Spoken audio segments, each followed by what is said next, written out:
한강 작가에게 노벨 문학상을 수여한 스웨덴 한림원은 한 작가의 작품에 대해 역사적 트라우마에 맞섰다고 평가했습니다.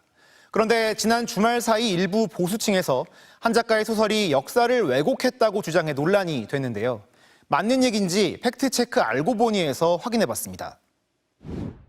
노벨 문학상 발표 이후 한 국내 작가는 SNS에 한강 소설이 죄다 역사 왜곡이라는 글을 올렸습니다. 5.18 광주 민주화운동을 다룬 소년이 온다는 중학생 소년과 광주 시민을 우리나라 군대가 잔혹하게 학살했다는 이야기라서, 또 제주 4.3을 소재로 한 작별하지 않는다는 제주 4.3 사건이 순수한 시민을 우리나라 경찰이 학살했다는 썰을 풀어낸 것이어서 문제라고 했습니다. 이후 보수 일각에서 이 같은 주장을 퍼뜨리면서 논란으로 기사화됐습니다. 5.18 관련 내용부터 확인해 보겠습니다. 소년이 온다의 주인공 중학생 동호는 당시 계엄군 총탄에 맞아 숨진 광주상고 1학년 문재학 열사의 이야기를 바탕으로 하고 있는데요. 광주교육청 자료를 보면 5.18 당시 총에 맞거나 구타를 당해 숨진 청소년 희생자는 16개 학교 18명이나 됩니다. 초등학생이 1명, 중학생 5명, 고등학생 12명으로 시위에 참여했거나 헌혈을 마치고 나오다가 계엄군에 희생됐습니다. 중학생이 군인에게 학살됐다는 소설의 설정은 역사적 사실에 어긋나지 않는 겁니다. 학적 현황을 확인하고 5.18 단체와 5.18 기념재단 또 시청이 가지고 있는 자료를 바탕으로 18명의 학생들을 저희들이 파악하게 되었습니다. 제주 4.3 역시 역사적 평가가 끝났습니다. 정부가 공식적으로 확정한 4.3 희생자는 14,000여 명. 이 가운데 군인과 경찰, 토벌대에게 희생당한 경우가 84.3%였고 무장대로 인한 피해는 12.3%였습니다. 특히 10살 이하 어린이와 61세 이상 노인이 전체 희생자의 11.7%를 차지했고 여성도 21.1%나 됐습니다. 당시 순수한 시민이 경찰에 희생당했다는 한강 작가 소설의 배경은 역사적 사실에 부합하는 겁니다. 정부도 이를 국가폭력에 의한 사건으로 규정하고 대통령이 직접 나서서 사과까지 했습니다. 대통령으로서 과거 국가 권력의 잘못에 대해 유족과 제주도민 여러분에게 진심으로 사과와 위로의 말씀을 드립니다.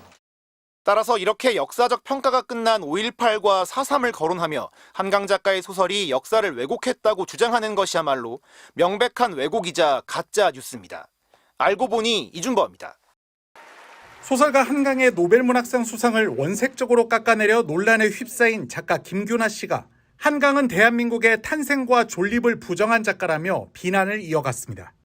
김 씨는 어제 자신의 SNS에 올린 글에서 한강은 국가 권력이 죄 없는 광주 시민을 학살했고 국가 권력이 무고한 제주 양민을 학살했다고 소설마다 담아냈다며 이같이 주장했습니다.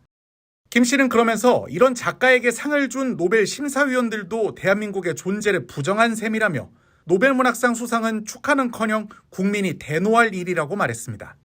그는 5.18 민주화 운동에 대해 명단도 공개할 수 없는 수많은 유공자와 정체를 알 수 없는 자들의 무장반란을 젊은 군인이 목숨 바쳐 진압하고 국가와 국민을 지킨 사건이라고 폄훼하면서 또다시 욕설에 빗댄 멸칭을 썼습니다. 또 제주 4.3 사건을 두고도 남로당 잔당 세력이 일으킨 무장반란을 우리 경찰이 진압한 사건이라며 5.18과 4.3 모두 진압에 성공하지 못했다면 오늘의 자유 대한민국은 없었을 것이라고 주장했습니다. 5.18과 4.3 사건을 다룬 한강의 대표작 소년이 온다와 작별하지 않는다가 역사 왜곡으로 점철되어 있다던 기존의 주장을 더욱 강도 높게 펼친 겁니다. 김 씨는 스스로에 대해 정치적 올바름에 경도되지 않은 글을 써 문단에서 일찌감치 외면당했고 탄핵 이후엔 외톨이로 견뎌온 처지라며 우리나라 문단에 포진한 작가들의 대부분 작품에는 이 땅에 대한 악의적 모욕과 비하가 감춰져 있고 그런 작품을 쓰지 않으면 우리 문단에서 인정받을 수 없다는 인식도 드러냈습니다. 이 같은 5.18 폄훼 등을 두고 허은하 개혁신당 대표는 그릇된 사고관이 원천적으로 바뀌지 않는 한 대한민국의 보수는 영원히 고립만 자초하게 될 것이라며 직격하는 등 보수 세력 일각의 역사 인식에 대한 논란이 커지고 있습니다. 한강 작가의 노벨문학상 수상을 두고 일각에서 5.18 민주화 운동을 폄훼하는 글이 올라오는 것과 관련해 허은하 개혁신당 대표는 그릇된 사고관이 원칙적으로 바뀌지 않는 한 대한민국 보수는 영원히 고립만 자초하게 될 거라고 직격했습니다. 허 대표는 자신의 SNS를 통해 한 작가의 수상 소식이 전해지자 이른바 보수 우익을 자처하는 일부 사람들이 5.18을 폄훼하는 댓글을 달고 있다며 이같이 비판했습니다. 허 대표는 5.18 폄훼, 검열과 규제, 참 지긋지긋하다며 그렇게 5.18을 깎아내리고 광주를 조롱해 얻으려는 것이 대체 무엇이냐고 말했습니다. 그러면서 5.18을 5월에만 추모하고 5월 정신을 헌법 전문에 수록하겠다고 말로만 떠드는 국민의힘도 반성해야 할 거라고 지적했습니다. 허 대표는 개혁신당은 오는 19일 여수 순천 19 사건 발생지를 방문해 추모할 예정이라며 역사의 아픔은 소통과 용서를 통해서만 극복될 수 있을 거라고 강조했습니다.